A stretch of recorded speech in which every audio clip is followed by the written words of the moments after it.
ఇప్పటికే ఆంధ్రప్రదేశ్లో కుటుంబ రాజకీయాలు వాడివేడిగా నడుస్తున్నాయి. ఒకవైపు వైఎస్ షర్మిల, మరోవైపు వైఎస్ జగన్.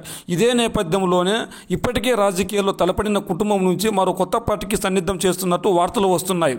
ఎవరా ఆ కుటుంబం అంటే పట్టుమని 10 నెలల్లో పార్టీ పెట్టగానే అధికారంలోకి తీసుకొచ్చిన కుటుంబం. ఇప్పటికీ ఆ కుటుంబం ఏదో మీకు అర్థమై ఉంటుంది.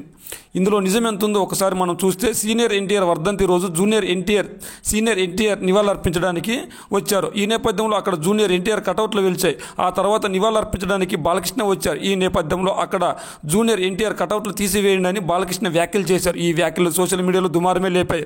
అయితే అప్పటికే టీడీపీ జూనియర్ ఎన్టీఆర్ చేతికి వస్తే బతికే అవకాశం ఉందని అందరి ఆశ. నారా లొకేషన్ కాదని జూనియర్ ఎన్టీఆర్కి ఆ పగ్గాలు అప్పచెప్పడానికి చంద్రబాబు కానీ బాలకృష్ణ కానీ సిద్ధంగా లేరు. మరి జూనియర్ ఎన్టీఆర్కు కళ్యాణ్ రామ్, హరికృష్ణ కొడుకులు. ఈ నేపథ్యంలో చంద్రబాబును విభేదించి హరికృష్ణ అప్పటికే ఒక పార్టీ నెలకొల్పారు. అయితే అది ఎప్పుడు గెలవలేదు. హరికృష్ణ ఒకరే విభేదించారంటే కాదు ఎన్టీఆర్ సతీమణి అయిన లక్ష్మీపార్వతి కూడా చంద్రబాబును తీవ్రంగా విభేదిస్తున్నారు. ఈ నేపథ్యంలో సీనియర్ ఎన్టీఆర్ మనవడు అయిన జూనియర్ ఎన్టీఆర్ గారు కానీ కళ్యాణ్ రామ్ గారు కానీ కొత్త పార్టీ పెడితే టీడీపీ నాయకులు ఏమో కానీ టీడీపీ కార్యకర్తలు అందరూ అటువైపు వెళ్ళి వాళ్ళని అధికారంలోకి తీసుకురావడానికి ఎంతకైనా తెగించడానికి సిద్ధంగా ఉన్నారు. ఈ నేపథ్యంలో పార్టీ పెడతారా లేదన్నది కాలమే నిర్ణయిస్తుంది. కానీ అభిమానులు మాత్రం పార్టీ పెడితే కనుక టీడీపీని కాదని వాళ్ళు పెట్టబోయే పార్టీని గెలిపించడానికి సిద్ధంగా ఉన్నాం అని ఇప్పటికే చాలా చోట్ల జూనియర్ ఎన్టీఆర్ పేరుతో సీఎం అంటూ కటౌట్లు ఏర్పాటు చేయడం మనం చూస్తూనే ఉన్నాం.